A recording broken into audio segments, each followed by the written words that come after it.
Eu queria que vocês abrissem o texto sagrado de Efésios capítulo 1, verso 3 ao verso 14. Esse texto, ele tem uma riqueza, eu posso até dizer, incomparável. Eu vejo nesse texto uma síntese daquilo que Cristo, que nos tem abençoado com toda sorte de bênçãos espirituais no amor, e nos predestinou para Ele, para a adoção de filhos por meio de Jesus Cristo, segundo o beneplácito de sua vontade, para louvor da glória da sua graça, que Ele nos concedeu gratuitamente no amado, o qual temos a redenção pelo seu sangue, a remissão dos pecados segundo a riqueza da sua graça, que Deus derramou abundantemente em nós, em toda sabedoria e prudência, desvendando-nos o mistério da sua vontade, segundo o beneplácito que propusera em Cristo, de fazer convergir nele, na dispensação da plenitude dos tempos, todas as coisas, tanto no céu como na terra. Ele vos digo, qual também fostes herança, predestinado segundo o propósito daquele que fez todas as coisas conforme o conselho da sua vontade, a fim de sermos para louvor de sua glória, nós o que de antemão esperamos em Cristo, em quem também vós, depois que ouvistes a palavra da verdade, o evangelho da salvação, tendo nele também crido, foste selado com o Espírito Santo da promessa, o qual é o penhor da nossa herança, até o resgate da sua propriedade, em louvor da sua glória. Amém, amados? E aí, meus queridos, diante da gloriosa palavra acabada de expressada, lida, nós aqui não temos muito o que dizer diante daquilo que já é tão claro, das verdades do Evangelho, que pouco nos resta simplesmente a clarear algumas coisas, mas por si só o texto já é uma verdade absoluta e que nos ensina o quanto Cristo em sua obra redentora fez por nós. E aí eu queria pensar de tudo que Cristo fez por mim, de tudo que o Senhor fez por mim, o que de fato eu tenho feito por Ele. São esse tipo de indagação, de interrogação, que eu tenho que a cada instante persistir e saber que o que Cristo fez por mim foi algo insubstituível. O que Cristo fez por mim deve trazer sobre mim uma inquietação profunda e um sentimento de gratidão infinito. E se eu não tenho o sentimento de gratidão pelo que Ele fez por mim, algo está errado, prova de que essa obra não foi realmente evidenciada, transformadora, libertadora, salvadora no meu ser. Porque se de fato eu entendo o que Cristo fez por mim, eu tenho que ter um sentimento profundo do que Ele assim realizou na cruz por mim. Amém, amados? Eu lembro-me da temática do grupo que os jovens trouxeram esse ano, sobre justificação, e o fato de nós entendermos justificação, o fato de nós entendermos o que é resgate, o que é arrependimento, o que é remissão, todos os, o processo vicário, toda a ação gloriosa da salvação, através de sua graça. Se isso não mexe comigo, algo está errado em nossos corações. É prova de que os nossos corações até então não foi transformado pela mensagem do Evangelho. E aí uma coisa que me chama a atenção, que quando a gente vê aqui sobre a questão da salvação, é como Paulo inverter essas ações, no lugar de trabalhar no arrependimento, na conversão, na remissão, ele já inverte aqui a posição e já evidencia, já traz clareza, já o estado de glória que o crente está a partir de então já desfrutando. Analise o que é que diz, meus queridos, o verso 8 diz: bendito o Deus e Pai de nosso Senhor Jesus Cristo, que nos tem abençoado com todas sorte de bênçãos espirituais nas regiões celestes em Cristo. Olha que ele traz à tona a posição nossa que nós temos diante de Deus. E só podemos ter essa posição, podemos ter essa representação junto ao trono da graça, se antes nós passamos pelo processo da regeneração.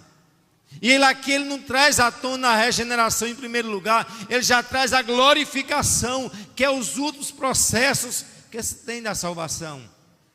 E aí, meus queridos, observe bem que ele diz: bendito Pai, Deus e Pai de nosso Senhor Jesus, que nos qual nos abençoou o quê? Com algumas bênçãos espirituais. Mas ele diz: com todas sorte de bênçãos espirituais. E quando se fala em bênçãos espirituais, a primeira coisa que as pessoas acham que essas bênçãos vai produzir em nós, realmente, vamos supor, cura, vai produzir em nós prosperidade, vai produzir em nós projetos de cunho humano. Mas eu entendo que Deus faz isso, mas a evidência, o objetivo primário não é coisa dessa terra. Observe bem que o texto deixa bem claro que todas as bênçãos, ela é realmente de cunho espiritual, nas regiões o que? Celeste. Tanto espiritual como celeste, nos remete a uma instância transcendental, não terrena. Agora, não digo eu que Deus não muda a gente, que Deus não nos transforma, que Deus não nos abençoa nessa terra. Não, há de fato um trabalho de Deus terreno e celestial, mas lembre-se que o alvo principal do crente não é uma bênção terrena, não é termos meramente coisas que aparentemente nos dão destaque, como eu já vi muitos refrões, né? Muitas frases de efeitos evangélicos, diz: olha, Deus não nos colocou na condição de cauda, mas de cabeça, nós temos de ser cabeça. Isso não significa isso para a igreja, não. A igreja está abençoada com toda sorte de bênçãos espirituais. Onde? Nas regiões celestiais em Cristo. Isso significa, meus queridos, que eu não tenho mérito para chegar diante do trono da graça, mas a minha oração, quando chega lá, ela é realmente selada pelo nome que está acima de qualquer outro nome. Isso mostra que lá no céu nós temos crédito. Lá no céu, de fato, a minha dívida, eu era de fato um inadimplente, eu era um veaco por natureza, mas o Senhor disse que Ele rasgou as nossas contas publicamente e nos deu crédito no céu. Uma das coisas melhores na vida é o homem ter crédito. Uma das coisas piores é você estar endividado. Você entra num ambiente, você não tem moral, ao cabo já vai lá cobrando. Quantas das vezes o pecado fazia isso comigo, contigo, mas Cristo naquela cruz, Ele pagou o meu e o teu pecado. A dívida que Cristo pagou foi altíssima. A dívida que Cristo realmente nos deu, a posição nas regiões celestiais, foi algo que eu e você é para estar celebrando 24 horas do dia, na eternidade de eternidade, dizendo glória, glória, glória e aleluia. Porque o que Cristo fez foi algo muito tremendo. E foi algo impossível para mim e para você. Amém, amados? E aqui Paulo está mostrando o que o crente está desde já tendo uma posição de privilégio nos céus. O crente em Cristo Jesus, ele é representado junto ao trono da graça através da intercessão de Cristo Jesus. Amém? Não porque ele é bom, não porque ele tem mérito, não porque ele faça alguma coisa. Eu dizia hoje na escola dominical, quem veio aprendeu a parábola sobre oração, o quanto é importante nós entendermos o que é oração. Oração não é meramente palavras vazias, oração é a expressão do coração. E nós, por sinal, nem sabemos orar, porque tudo que nós oramos é de fato traduzido, é interpretado pelo Espírito. Quantas pessoas acham que tem por si só a capacidade de mudar os projetos de Deus na oração? Nas orações nós não mudamos os projetos de Deus, é Deus que na oração nos muda. Amém, amados?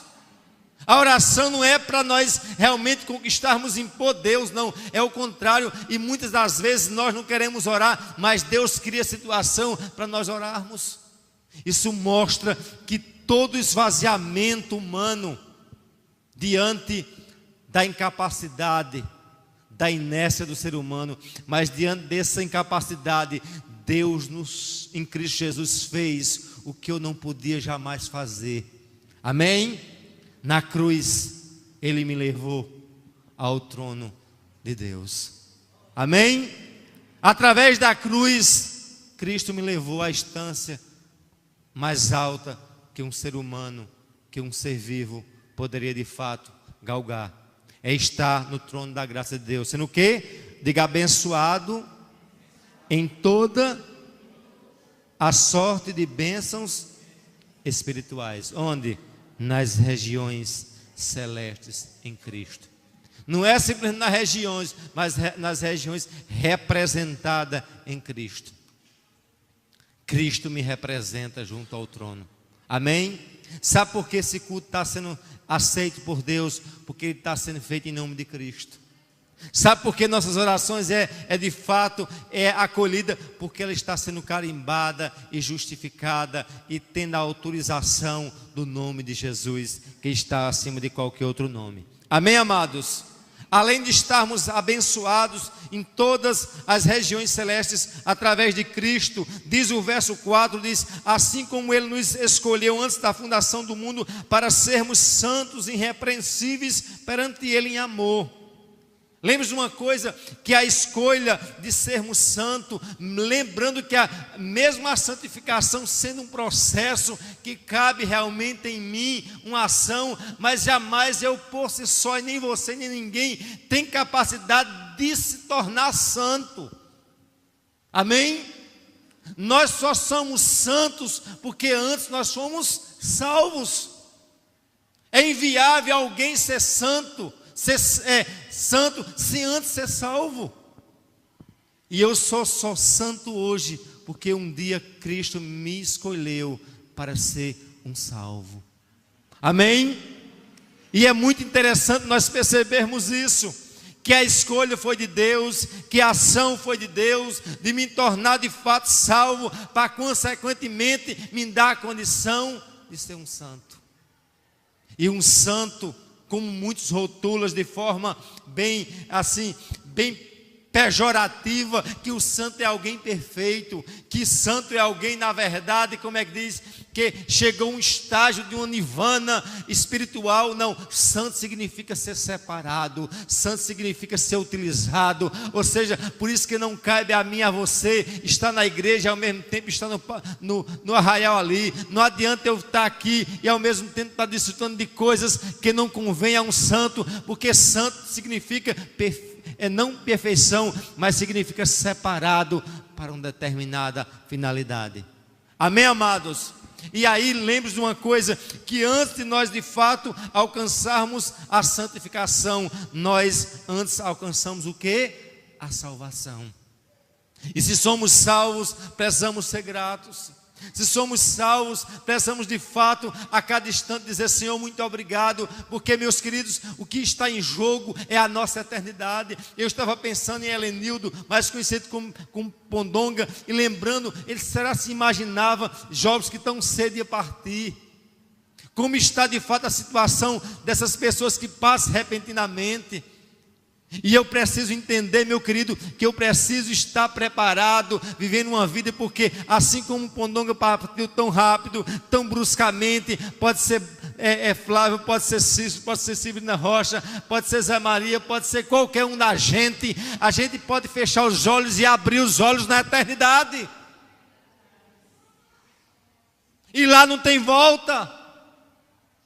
É eu e Deus. E eu preciso entender isso. E eu só acho que vai acontecer com o outro. Eu só coloco o outro na jogada, mas eu estou nesse jogo chamado vida. Dá para entender isso? Nós estamos narrando uma história que eu sou personagem primária dessa história. Ah, Senhor, eu quero voltar. Lembra do velho, como é que diz, do rico e Lázaro? Senhor, eu quero voltar. Não pode. Eu quero pelo menos ir lá dizer aos meus irmãos que não façam o que eu fiz também. Não pode. Meu irmão, A caminhada espiritual só tem uma passagem, só de ida, não tem de volta. O que eu estou narrando é a tua história. O que eu estou narrando é a minha história. Que aparentemente a gente diz, não é uma longa história, mas pode ter um ponto final hoje. Antes que acabe esse culto, pode ter um ponto final. A vida é feito, de fato, desses encontros e desencontros. Por isso a gente tem que entender que nós não sabemos o dia em que vamos ser chamados. E no dia em que sermos chamados pelo Senhor, a gente pode dizer, estou aqui, Senhor. Bater continência, de fato, eu quero me encontrar contigo. Encontrar contigo na condição de alguém que é santo, que foi chamado para ser santo, que foi escolhido para ser santo e fazer diferença no meio dessa geração perversa. Amém, amados? Essa conversa que eu estou a narrar não é a conversa mais dos Efésios, não é a conversa mais de Paulo, não é a narrativa de Paulo, é a narrativa de cada um da gente. Isso é a minha e a tua história. Amém? E aí ele prossegue, o apóstolo diz, olha, para sermos santos, né? Ele assim nos escolheu, ele assim nos designou, mas como eu disse, para sermos santos, outrora precisamos ser o quê? Salvos. E aí ele prossegue no verso 5, diz, nos predestinou para a adoção de filhos por meio de Jesus Cristo, segundo o beneplácito de sua vontade. Repita comigo o verso 5, vamos lá.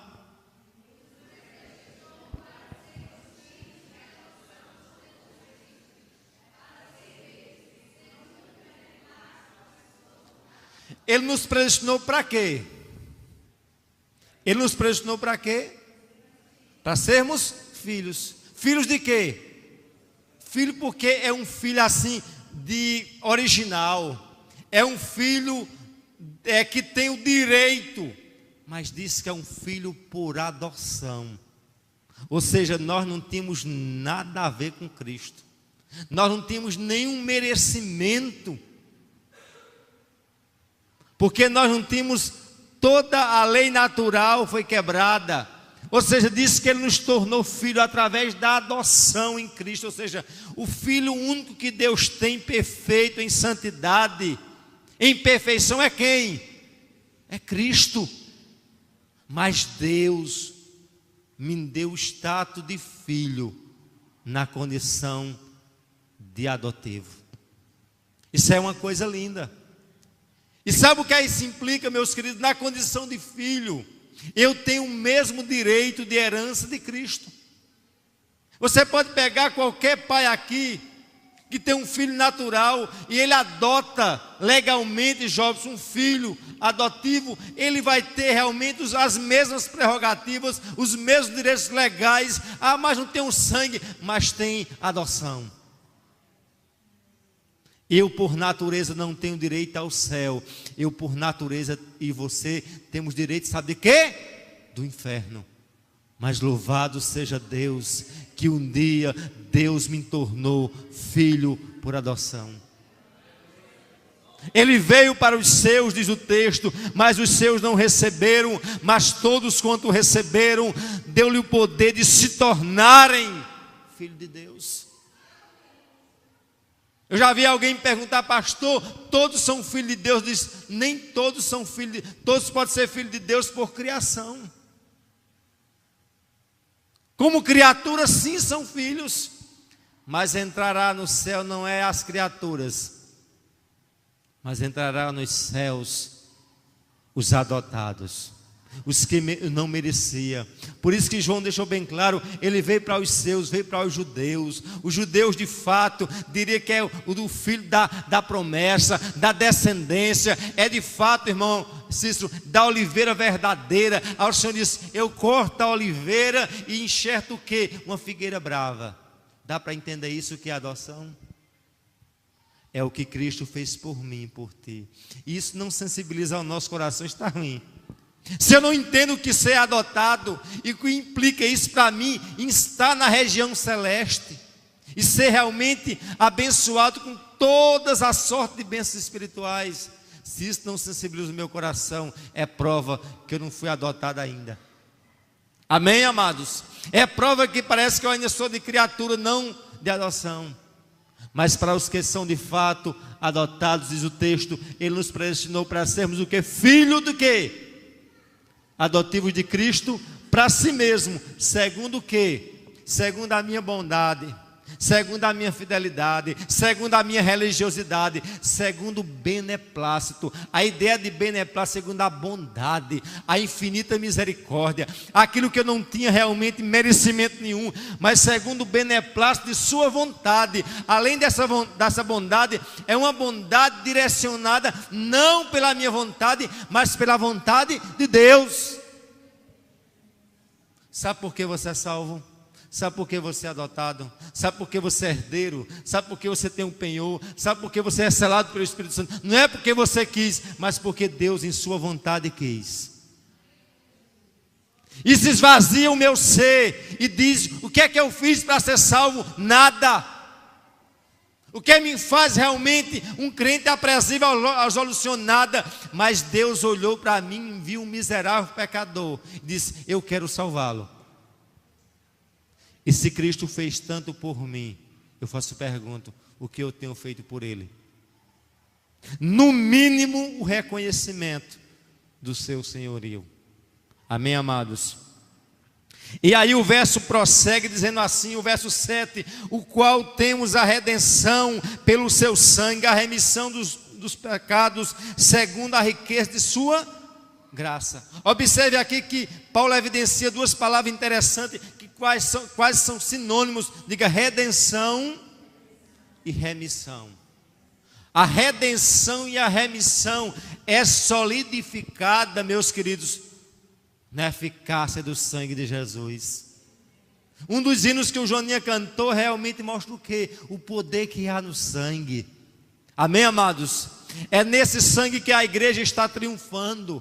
É nesse sangue que prefigurou lá quando, como é que diz? Quando o anjo da morte passava para destruir, para dizimar, como é que diz? Todos os primogênitos no Egito, diz o texto sagrado que nas vergas, nos cachis daquela porta, existia o sangue do Cordeiro, e quando o espírito de morte passava ali, ele olhava para o sangue e passava por cima daquela casa. Eu quero dizer a você que aquele sangue prefigurava o sangue de Cristo. Quando o inimigo vem sobre mim e a tua vida, quando ele vê a marca do sangue, ele tem que bater em retirada. Amém? É a marca do sangue que nos faz triunfar. É a marca do sangue que nos faz de fato ser remido, ser resgatado, ser realmente, o preço foi pago. Por isso que a ideia de remissão é a ideia justamente de pagar o preço do resgate. Já foi pago, meus queridos. Vocês lembram, sempre associar a palavra sequestro a resgate, só de fato o sequestro se acaba quando de fato alguém paga o resgate.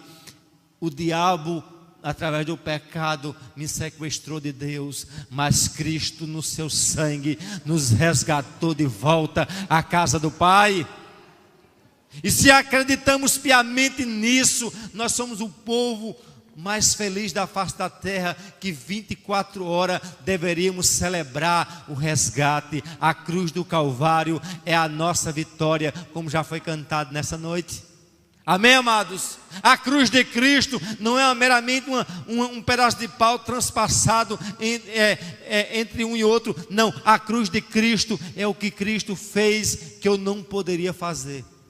A cruz de Cristo, que eu digo que é de Cristo, mas aquela cruz não era meramente de Cristo. Aquela cruz era minha, aquela cruz era sua. Aquela cruz, na verdade, não era meramente de Jesus. Diz a Escritura, a narrativa sagrada, que aquela cruz era de Barrabás. A evidência mostrava que Barrabás deveria ser o crucificado. Mas o Senhor sabia que no sangue de Barrabás não havia remissão. Um santo deveria morrer no lugar de um pecador, e Barrabás prefigura a minha e a tua vida. Louvado seja o nome do Senhor. Eu não poderia levar aquela cruz que Cristo levou. Amém, amados? Aquela cruz não era simplesmente pesada porque era de madeira. Aquela cruz era pesada porque era recheada com o meu e o teu pecado. E Cristo nos redimiu. Cristo nos deu vida e vida abundantemente. Cristo nos redimiu. Cristo nos deu redenção mediante a riqueza da sua graça. E aí o verso 9 prossegue dizendo assim: desvendando-nos os mistérios de sua vontade, segundo o beneplácito de sua pureza, propuseram em Cristo. O verso 10, amados, de fazer convergir nele, na dispensação da plenitude dos tempos, todas as coisas, quer no céu, quer na terra. Analise comigo o verso 10 diz assim: convergir. A palavra convergir, isso, ou seja, tudo se encaixou. Dentro de quê? Dentro de um tempo, né? Na plenitude dos tempos, todas as coisas, tanto no céu como na terra. Ou seja, Deus não faz nada de remendo. Deus não faz nada aparentemente de supetão. Deus faz tudo dentro de um tempo. E se a coisa não aconteceu na minha e na tua vida, porque Deus não designou o tempo, porque a Bíblia diz que tudo converge, tudo realmente conduz para aquilo que Deus designou. Amém, amados? Ah, pastor, eu não sei se isso acontece. Tudo acontece dentro de um projeto de Deus. É isso que o texto está deixando bem claro. Vamos dizer assim, olha, na dispensação, vamos lá, na dispensação de quê?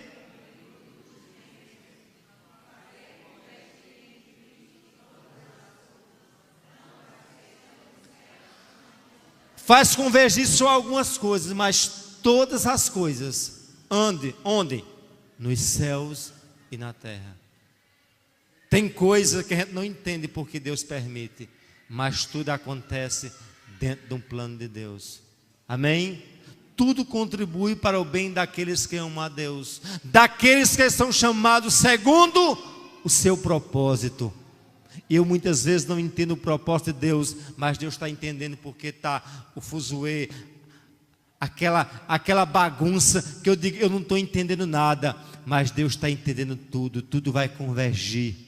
Vocês lembram daquele episódio de alguém que tecia um quadro e começava a pontear o quadro e amarrar por trás? Quem olhava o quadro feito de ponto não entendia nada a ver o verso daquele quadro, mas quando se voltava para a face do quadro, ia ver uma obra excelente e prima. Muitas vezes Deus está tecendo, né? Bota um ponto aqui, dá um laço acolá, um nó cego aqui, eu digo, não estou entendendo nada. Aí quando Deus vira a página, a gente está entendendo tudo. É isso que ele está dizendo aqui, olha, na dispensação dos tempos, tudo vai convergir para todas as coisas, né? Quer no céu e quer na terra. Tudo converge para aquilo que Deus designou. Aquilo que a gente acha que vai acontecer, para Deus já aconteceu. Basta simplesmente o tempo dele convergir no ponteiro. O meu ponteiro bater com o ponteiro de Deus. É porque o ponteiro de Deus está lá na frente e o meu está atrasado, e o teu. Mas a gente vai entender porque Deus permitiu isso, porque Deus permitiu aquilo, porque tudo veio para convergir, tudo para a sua glória, tudo para a sua glória. Agora, muitas das vezes nós não admitimos, nós não queremos isso, nós repudiamos, nós insistimos, nós batalhamos contra as coisas que muitas vezes Deus quer em nossas vidas, mas não há como a gente resistir à vontade do Senhor. O Senhor é soberano, meu querido. Amém? Isaías 43:3 diz: antes que houvesse dia, eu sou. E diz mais: ninguém há que possa escapar das minhas mãos. Agindo eu, quem impedirá? Eu já vi crente dizer: Deus me chamou, mas eu não quero ir. Ah, pois não foi Deus que te chamou não, nego velho. Eu quero uma coisa, Deus quer outra. Não foi Deus, porque se Deus chamou você, você pode espernear os quatro cantos, você vai vir. Ninguém quer, porque fulano não quer ser salvo. Se Deus selou fulano, vai ser fulano. Se Deus levantou alguém para ser profeta, vai ser esse alguém. mesmo contra a vontade dele, porque eu e você, nós não temos vontade. Amém, amados? Porque, como eu disse quinta-feira, nós estamos na condição de escravo. Ou eu sou escravo do pecado do diabo, eu sou escravo de Deus. Se você perguntar a um alcoólatra na Praça Zé América, por que você bebe? Se eu bebo porque eu gosto de beber. Eu fumo, olha, eu gosto de ficar com esse hálito assim, bem saudável, né? O meu pulmão, ele fica a todo vapor. É porque eu gosto. Não é porque ele gosta. É porque ele é o quê? Escravo. E uma das coisas que o escravo tem é que ele não tem vontade própria. Escravo não tem vontade, nem a própria vida dele ele tem. Não é verdade? E aí eu trago para você, você é um escravo do Senhor. Amém ou não? Quem é escravo do Senhor? Ah, pastor, eu pensava que era outra coisa, mas você é escravo. E na condição de escravo, diga: eu como escravo não tenho vontade. É isso que Paulo diz: não vivo eu, mas Cristo vive em mim. E o viver que agora vivo, vivo pela fé no Filho de Deus. Não vivo eu, mas Cristo vive em mim. Eu não tenho vontade. Diria que tem a vontade carnal, mas essa vontade tem que ser relutada, tem que ser renunciada em prol da vontade de Cristo. Não é isso que Jesus disse? Quem quer vir após mim, o quê? Negue-se a si mesmo, tome sua cruz e siga-me. Quer ser crente? Quer ser salvo? Quer ser um filho adotivo? Nunca esqueça, você tem que negar a si mesmo. Você é um escravo, você não tem vontade própria. Aí eu queria a vontade minha, é porque alguém me deu um murro, eu vou dar 2. Não tem vontade. Alguém me levantou uma coisa, fez uma coisa, eu tenho uma coisa, eu vou fazer outra pior para ele. Isso é ruim, isso não pode. Isso não é de um salvo. Um salvo tem que entender que ele não tem vontade própria. Ele tem que sucumbir à vontade dele. Agora isso é fácil? Não. Foi um hino que Jonas louvou há 8 dias atrás. Sacrificar essa vontade, né, Joninha? É do Sérgio Lopes, né? A gente depois vai encerrar com esse hino. Essa vontade, o mundo, a carne da gente, que é o pecado. Sabia disso? Se a gente está aqui caminhando para o céu, o diabo, a carne, o mundo quer nos conduzir contrário. Mas eu, como crente, não tenho vontade própria. A minha vontade é sacrificada em detrimento à vontade do meu Senhor. Amém, amados? O verso 11 diz assim, olha: nele digo, no qual fomos também feitos heranças, predestinados segundo o propósito daquele que fez todas as coisas, segundo ou conforme o conselho de sua vontade. Veja bem, na condição de filho, e uma das coisas que um filho tem, seja verdadeiro, seja natural ou de fato adotivo, o que o filho tem é herança. Amém? Aí veja bem que ele diz assim: e nele no qual também fomos o que? Feito, diga comigo, herança. Ou seja, passamos a ser herdeiro. Isso é uma coisa tremenda. Passamos a ser herdeiro, predestinado o quê? Segundo o propósito daquele que fez todas as coisas. Sabe por que nós temos herança? Porque nós trabalhamos muito. Já observou que alguém que tem herança é alguém que trabalha muito, né? Estuda muito, se gradua. É o mérito do esforço que obtém a herança, é isso? Não. Eu, para ser herdeiro, não faço nada. Só preciso de uma coisa: estar afiliado. Eu só preciso de uma coisa: ou ser filho natural, ou sou filho adotivo. Sabe por que eu vou andar para o céu? Porque eu trabalhei muito para ir para o céu. É isso, Jobson? Eu fiz muito culto, eu fui um cara dedicado ao... Não, eu e você vai entrar no céu, não porque a gente não tem nenhum mérito e merecimento, a gente não tem. A herança nossa simplesmente é porque Deus me tornou filho. Amém, meus queridos?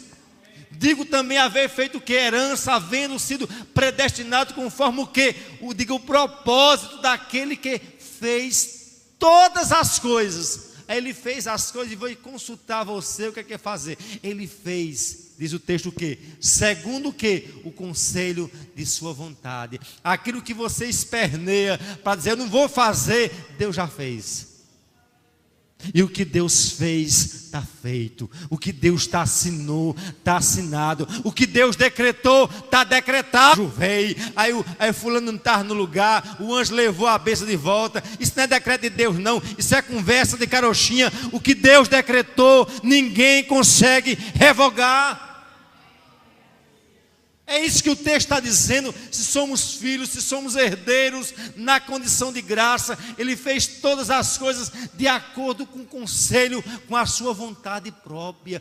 Meus queridos, a ação de Deus não depende da vontade do homem, porque ai de mim, de vocês, depende da vontade nossa. Ai de mim, se Deus escutasse as orações que a gente faz a Ele.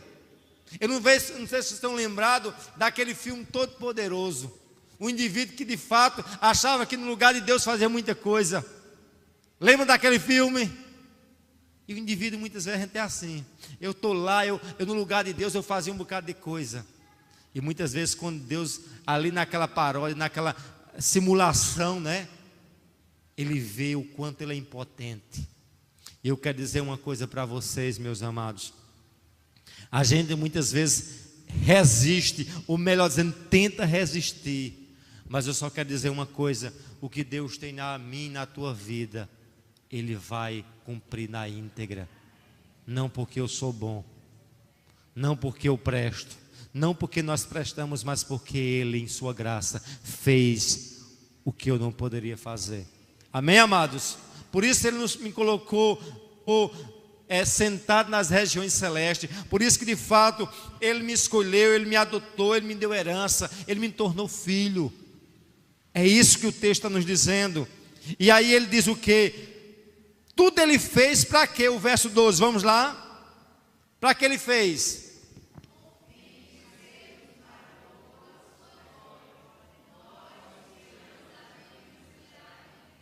Ele levantou Zé Maria para ser pastor, para ser o pastor pop, para ser os holofotes. Ele levantou Cícero para ser diácono, para dizer, olha, aqui é o diácono, aquele é o pastor cara, é o pastor presidente, é o irmão que está lá, Deus levanta, dá um dom a ele para cantar. Aí, haja holofote, haja, como é que diz, foto,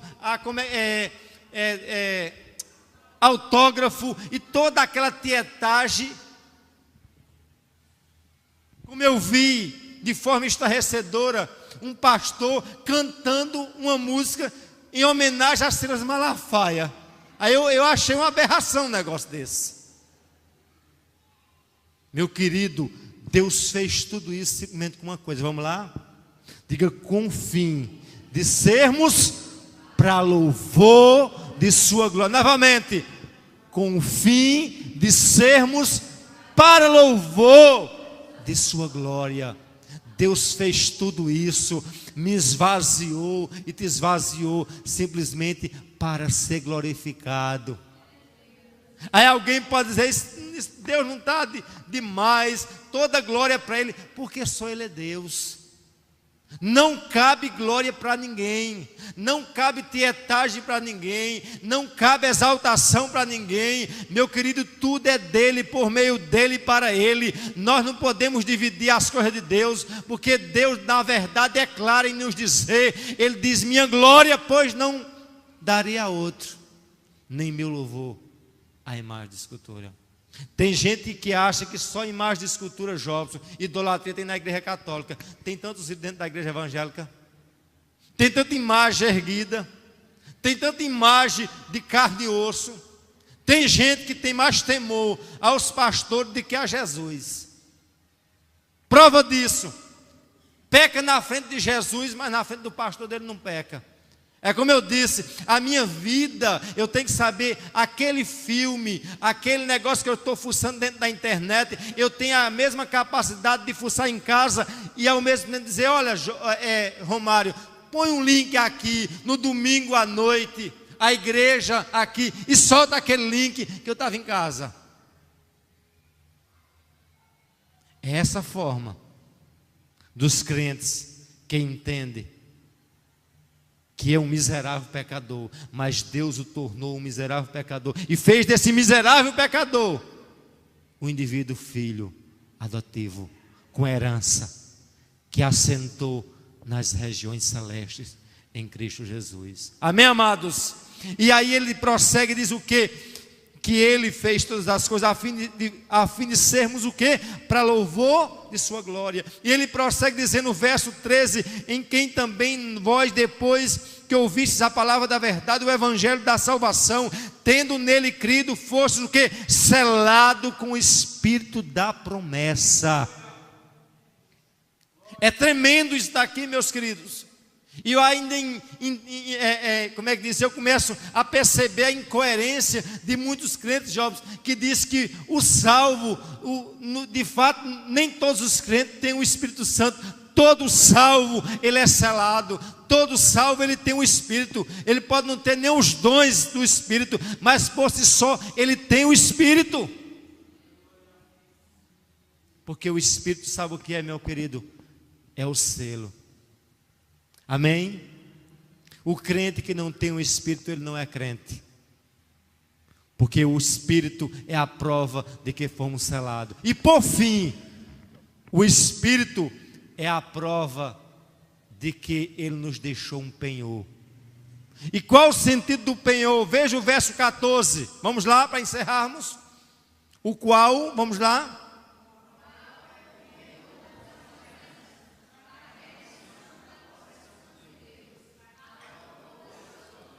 Ele diz: não vos deixarei órfão, mas mandarei o Consolador. Quando ele diz assim, o qual é o penhor da vossa herança, ou seja, eu tenho uma herança. Ele foi, mas ele deixou um penhor. O que é o penhor? O penhor é uma garantia. Alguém tem uma dívida, não consegue pagar aquela dívida e diz: eu vou empenhorar aqui esse relógio de ouro. Daqui a um ano eu venho trazer o dinheiro e levar o meu relógio. Não é assim que um penhor? Sabe o que é que ele está dizendo? Jesus disse: eu vou para o Pai, mas eu vou deixar um penhor aqui. O Espírito Santo vai estar com vocês. Vocês não serão órfãos. O Espírito Santo está dentro de vocês. É selado. É o penhor. Porque eu voltarei para buscar essa igreja. E louvado seja Deus, que de fato, verdadeiramente, nós temos um penhor. Cristo vem buscar uma igreja. A igreja de fato não vai sucumbir no meio desse mundo. A igreja tem de fato um penhor. A igreja tem de fato a certeza de que Cristo voltará. Amém, amados? Tudo isso Cristo na cruz fez por mim. E aí eu encerro fazendo essa aplicação. Vamos lá, Romário, por favor. Vamos juntos?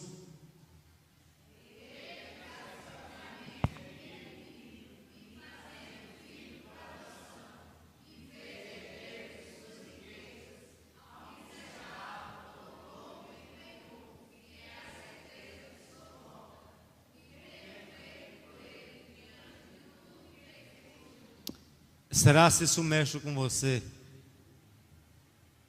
Cristo graciosamente me redimiu, me tornou filho por adoção, me fez herdeiro de suas riquezas, me selou e me otorgou o penhor, que é o quê? A certeza que Ele vai voltar. Diante de tudo que Ele fez por mim, o que tenho feito por Ele. Vamos nos colocar de pé?